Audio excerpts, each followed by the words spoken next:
اللہ کی تکبیر پڑھتے رہیے۔ صحابہ کرام ان 10 دنوں میں مارکیٹ کے اندر چلے جاتے تھے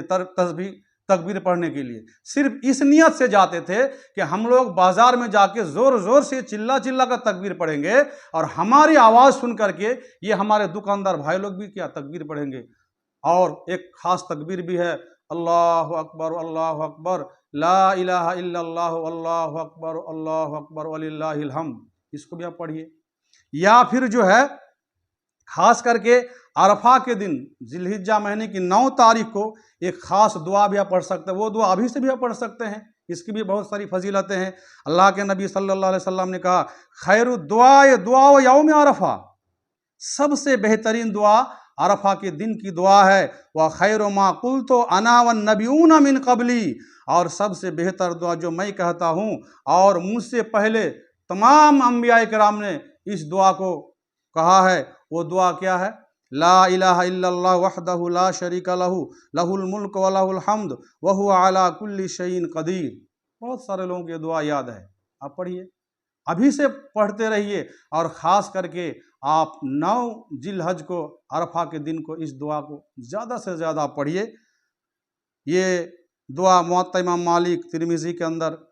موجود ہے، علامہ البانی رحمہ اللہ نے سلسلہ احادیث صحیحہ کے اندر اس کو حسن کہا ہے۔ بہرحال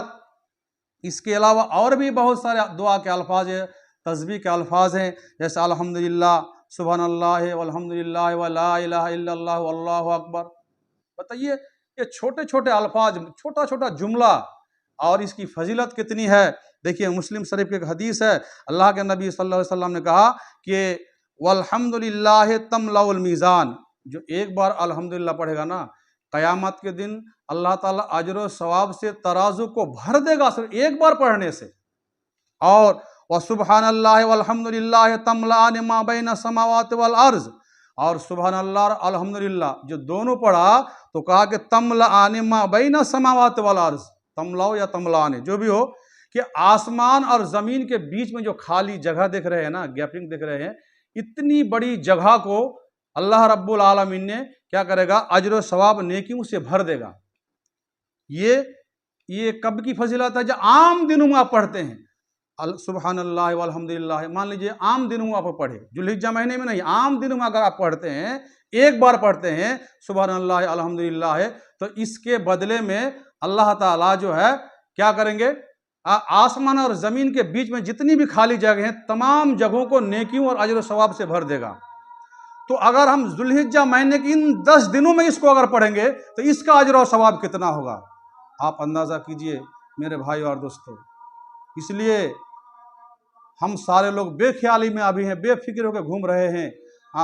آگے چل کے آپ لوگ پچھتائیں گے میرے بھائی اور دوستو۔ ایک ایک نیکی کے لیے آپ کو قیامت کے دن جہنم میں جانا پڑے گا، اس لیے اس کو غنیمت سمجھیے کہ ان 10 دنوں میں اللہ رب العالمین نے ہم لوگوں کے لیے بہت سارا آفر دیا ہے، یہ ایک شہید کے برابر ہم لوگوں کو مقام دیا ہے۔ اگر یہ چھوٹا چھوٹا جملہ ہم لوگ پڑھتے ہیں، اس میں الحمدللہ، استغفر اللہ، سبحان اللہ، اللہ اکبر، لا الہ الا اللہ، اللہ اکبر، آپ پڑھتے رہیے، اور آپ خاص کر کے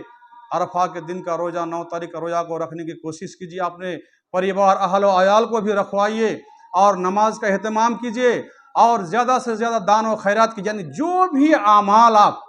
اچھا نیک عمل جو بھی اس 10 دنوں میں آپ کریں گے، آپ کو ایک جو ہے جان و مال کے ساتھ شہید ہو جانے والے کا مقام اللہ تعالیٰ آپ کو عطا کریں گے۔ میرے بھائی اور دوستو، عصر کی اذان ہو گئی ہے، اس لیے اللہ تعالیٰ سے دعا ہے کہ ہم سب لوگوں کو جتنی باتیں آج میں آپ لوگوں کے سامنے اپنی ٹوٹی پھوٹی زبان میں بیان کیے، سب سے پہلے مجھے اور جو بھی میری باتوں کو سن رہے ہیں، دیکھ رہے ہیں، سب کو اللہ رب العالمین ان احادیث پر عمل کرنے کی توفیق عطا فرمائے۔ اللہم آمین۔ السلام علیکم۔